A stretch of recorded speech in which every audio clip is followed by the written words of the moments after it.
Welcome to the College Investor Audio Show, where we talk about the biggest issues impacting millennial money, from student loan debt to side hustles to building wealth. We will show you how to get out of debt so that you can build real wealth for the future. Hello, welcome to the College Investor Audio Show. Today we take a look at 5 tips to make this the best financial year ever. By the way, Happy New Year. So almost 75% of Americans make New Year's resolutions. The third most common resolution is finance-related. The second most common also happens to be self-improvement, which honestly goes hand in hand with what we're talking about today. So, whether you're looking to get out of debt, save more money, achieve a money goal like a vacation or house purchase, or even make enough go-to-you-know-where money to leave your job, let's make this year your best financial year yet. Unfortunately, most resolutions get broken, too. This year is going to be different, though. We know it. This year, you're going to keep the promise you make to yourself, and you're going to improve your finances. You are. Here are 5 tips to help you succeed in the next 12 months. Number 1, get organized. Oh, come on. Seriously? Yeah, I know. If you're an unorganized person like me, this one can be a little bit tough. But no matter what your New Year's resolution is, you will not be successful unless you get organized. Some people call this budgeting, but this is the step even before budgeting. Seriously though, just get organized. What this means is taking an accurate inventory of everything. What you owe, all your debts, balances, and minimum amount due each month. If you want a tool to help, you can check out our list of the best money and budgeting apps at thecollegeinvestor.com. You also need to take an inventory of your time, using your calendar, of course. This is where most people miss. Do you know exactly where you're spending your time each day, week, month? Finally, you need to spend a little time thinking about what you value. What are the most important things in your life? Is it spending time with your family, volunteering, working, sports, vacations? Figuring out what you value the most, and probably the top 3 to 5 things you value the most, along with things you don't value, goes a long way towards aligning your finances in a way that will work. Then what? So once you're organized, you can really start to make effective decisions that will help you achieve your New Year's resolution or other money goals. I'm not here to tell you what to do. That's personal. But given you have everything laid out, your income, expenses, time, values, you can start making decisions. For example, if your goal is to pay off debt, well, look at your income and expenses and see what the delta is, the difference between the two numbers, and use that extra to start paying down debt. Don't have a delta?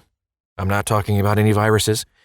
Well, then start looking line by line on both your income side and expense side. Can you earn more money?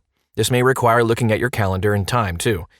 Can you cut expenses? This might require to look at what you value and see if you're wasting money on things you don't value. The fact is, money is uber personal. There's no real right or wrong answer here, but the truth will align with a combo of income, expenses, time, and values.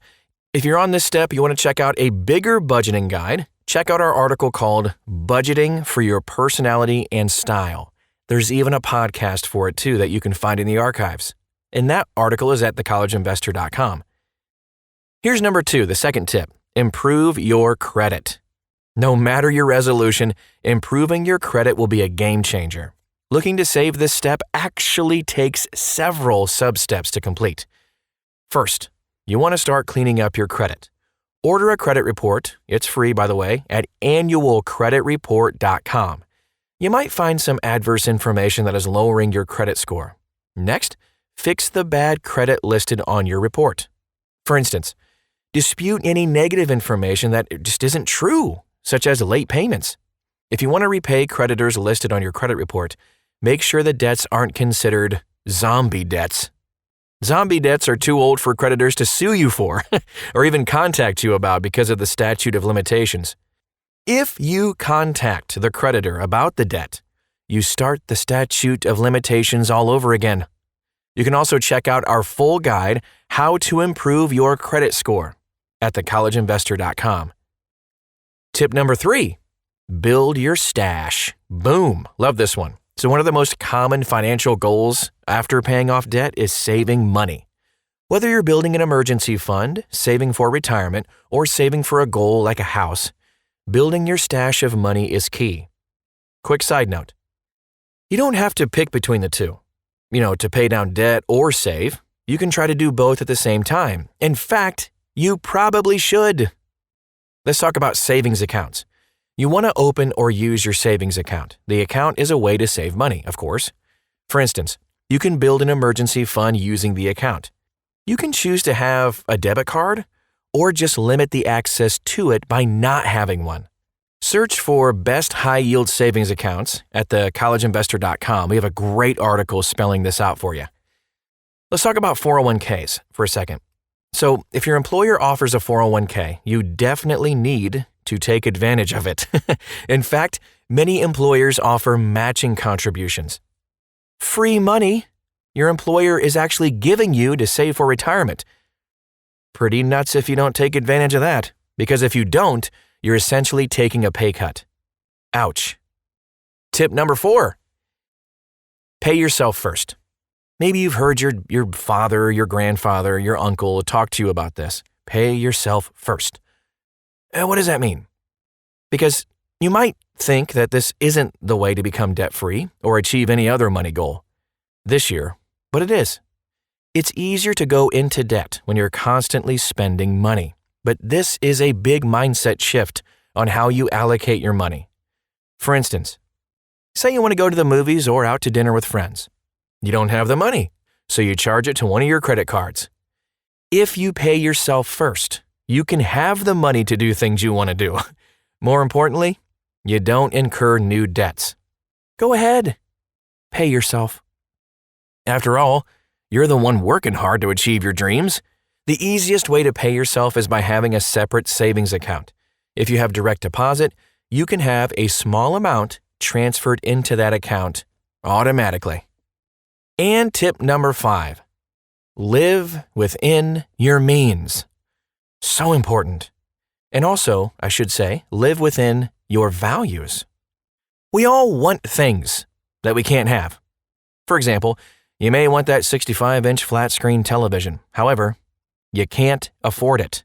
The debt-free financial independent thing to do is to save up for it or not buy it. Living within your means and values requires making big changes and aligning your spending to your values.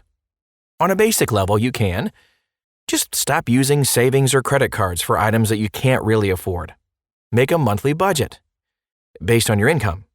Track your spending and also pay your bills on time. But when it comes to making a trade-off, you need to go back to your value set and see what really matters to you. You might feel like you need that 65-inch TV. But what if watching TV isn't something that you particularly do or enjoy all that much? Maybe that money shouldn't be spent. As a bonus reminder, I always like to encourage everyone to find the free money in their life. You'd be surprised how much free money is out there that you may be entitled to. I recently found $100 that was owed to me by Wells Fargo for an old account that closed. And of course, they never contacted me about it. Plus, there are a lot of free offers and bonus incentives for things that you're already doing. Maybe you were going to open that checking or savings account this year. Well, did you know that banks offer you bonus offers just for being a customer? If you were going to sign up anyway, you can at least get paid for it. In the meantime, check out our guide to finding free money at thecollegeinvestor.com. Just type in the search bar, "Find Free Money." That's easy enough. Thanks so much for stopping by today, for listening, and I hope this year is the best year ever. We'll talk to you again real soon. Again, the website, thecollegeinvestor.com.